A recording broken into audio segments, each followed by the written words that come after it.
What's good, YouTube? It's your boy Jay Evans. I'm back with another reaction video, and today we're gonna be doing a reaction on Young Don. We got robbed in broad daylight, man. Though it's been a while for Young Don reaction, so I just thought, hey, ain't nothing else better to do right now. It's a nice little Thursday night. Couple stuff dropping on Friday, tomorrow night. Or tonight actually. Might as well get a reaction video done. I ain't did a reaction in a minute. You know, your boy been working, back in school. So bear with me, y'all. But hey, if y'all enjoyed the video, please make sure to like, comment down below, subscribe if you're new to the channel. Make sure to ring that post notification bell. I know YouTube be home with the notifications, but hey, I'm gonna get right to the reaction video. I ain't did a Young Don in a minute. I ain't seen Young Don reactions in a minute. I actually gotta do like 3 other videos, y'all, so I'm gonna try to get them down today or tomorrow. But yeah, from the time of this recording. So I'm gonna shut up. Let's get right to it. He turns around, grabs my boy, the one who got his phone took, grabs him by the shirt, puts him up against the wall, pulls out a pocket knife, holds it to his stomach, and is like, "You don't want to do that." Folks want to shank somebody? Cool. Okay. I was mad living with you. I couldn't sleep naked. Oh yeah? Hell yeah. I mean, you pissed could have off. asked. What? I mean, like I walk into the Foot Locker and then got my size. It's like, well, you know, what's going on? You know, is get these little slaves to work. Wow. Get them to work. Get their little hands to stitch up these shoes. I need some fresh Nikes. What are we doing? Nothing like crackhead strength. That crackhead immune system. If crack don't kill you, Nothing will. nothing. That crack don't Pretty much kill they you, got a boy. big Crack make podcast you now. I guess stronger, we got boy. a podcast channel. What COVID gonna do, nigga? You got crack in your system, nigga. You high. Can't do shit. What the cough gonna do, nigga? You cough more smoking crack. I'm not rapping on that. Go ahead, Will. Go ahead, Will. Go ahead, Will. He said, We about to sit down, record a podcast. Where you doing? You better bring your ass. We about to talk shit for 2 hours. Get them Sour Patch Kids, get them sours. I'm cracking jokes. Don got the beat. And I'm about to go beat my meat. There's a famous quote. You gotta Money go. is the root You gotta go. of all evil. Have you heard it? What do you think about it? It comes from the Bible, and growing up in Jamaica, that quote made a lot of sense to me. And that's because every night on the evening news, there'd be some tragic story of a family, a business owner, a kid who lost their life over money, you know, a robbery gone bad. So for a long time, I believed that. I believed that money was the root of all evil. But one day, I was sitting down with a wise man. It was my best friend's father, who had made himself a lot of money in his lifetime by building businesses, being disciplined, you know, going to college, all of that. He carried a gun. And one day, when I was over my best friend's house, he asked me, "Why do you think I have this?" Of course, I replied, "To protect yourself." You know, he was a wealthy man. You know, people knew he was a wealthy man, and Jamaica's a dangerous place. And thinking I was smart, I threw the quote at him, you know, "Money is the root of all evil." He then said to me, "Chris, money is not the root of all evil. Money is what bought me this house. It's what buys you food. It's how your parents get you those video games you like to play. No, money is not the root of all evil. The lack of money is the root of all evil. Poverty. That's why I carried this. Because too many people here don't have enough. And the only thing more dangerous than a man with nothing to lose is a man with nothing at all." That stuck with me. Completely changed the way I saw money. One day after school, when me and my boys got held up and robbed as they were walking to the bus stop, I was walking to my dad's office. I don't want to give you too much backstory, but you can watch this video about getting teased for where I lived. It's a funny story about getting teased, walking to my dad's office. People thought it was my house. Go watch this video if you want to get more context. But that day when we got robbed, what my dad's friend said to me made all the sense in the world. I was about 13 years old, you know, very young, very naive, and the world around me, being Jamaica, was a very real place, you know, a very dangerous place at times. But my parents did an amazing job at sheltering me from a lot of that. But no matter how hard your parents try, they can't protect you from the world forever.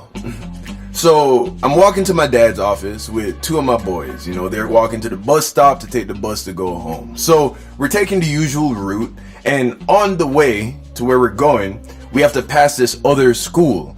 It was known as Quality Academics. It was basically a school you would go to if you failed high school. You see, in Jamaica, in order to go to college, you have to take this exam called CXC. I think they changed the name, but it's very similar to the SATs. So if you got poor grades on your CXCs, you wouldn't be able to get into a good university. In Jamaica, there are really only like two, and we don't have this abundance of community colleges like you do here in America. So if you want to take another swing at getting into university, you pretty much have to redo your senior year of high school. But there isn't a way to do that in actual public school. So you have to go to one of these like do-over schools, and Quality Academics was one of those schools. Now, think about the kind of kids that completely fail high school, right? Of course, you have those who just, struggle in school.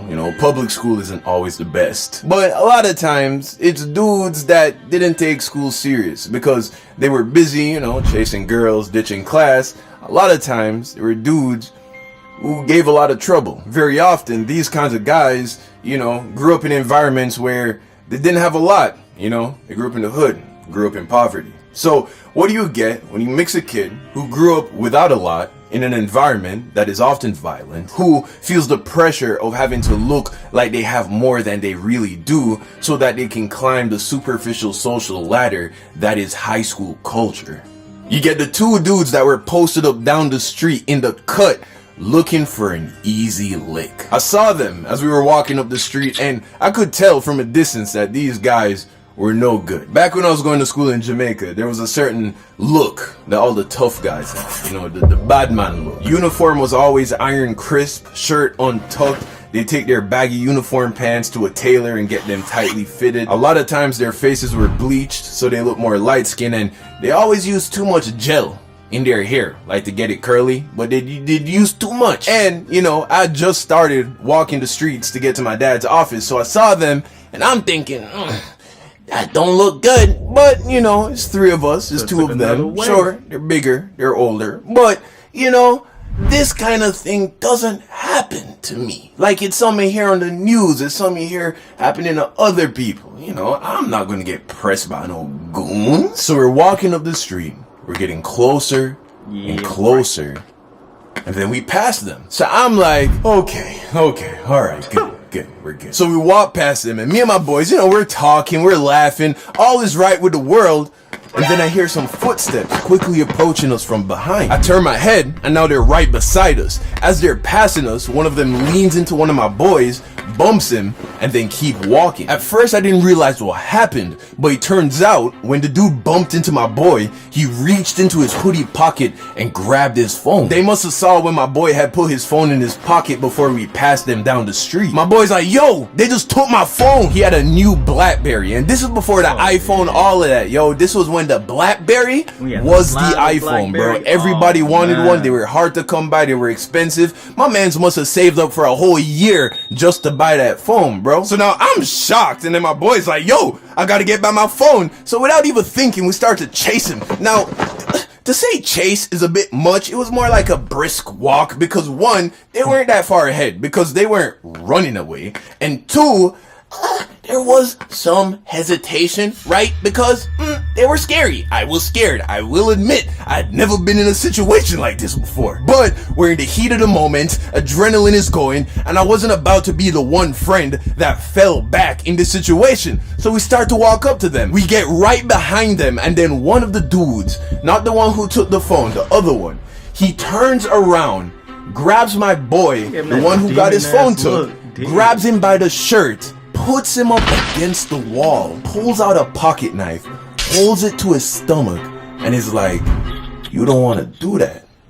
He lets him go, turns around, and the both of them keep walking. And back in school, we heard a lot of stories of dudes getting robbed and stabbed over their phones. So we knew that this was not a joke. So they're walking away, and then my boy turns to us and is like, yo, what do I do? I look at him, and I'm like, looks like you gotta get a new phone, bro, cause that one that one's not yours no more. And as soon as that reality Hell no. set over the group, we were just like, man, that's tough.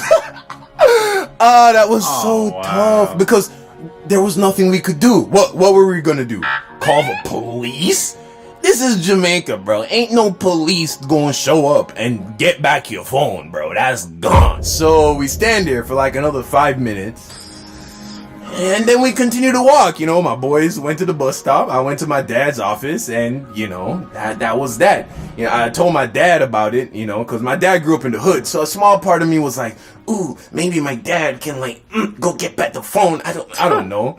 My dad looked at me and was like, I don't know them niggas. you still got your phone? I'm like, Exactly. yeah. All right, we good. Moral of the story, you know, when you walk in these streets, especially if you live somewhere that's not super safe, keep your head on a swivel, keep your valuables concealed, and you know, if you're ever being robbed and you know, you're outgunned or outmanned, just give them what they ask for, man. Because at the end of the day, things can always be replaced. But your life, pretty sure you only get one of those. I'm gonna cut it right there because I don't want to get copyrighted. But what? Man, this whole video about how the group just got hoed, folks. Okay, man. That nigga Don, I thought he was gonna swing on with something, or the other homie was gonna do something, bro. That's crazy. But hey, that's gonna wrap it up for this video, y'all. Please, again, if y'all like the video, comment down below what we should react to next on the channel. And subscribe if you're new to the channel, man. I'm gonna cut it out on that one. It's been good. It's your boy Jay Events, and I'm out. Peace.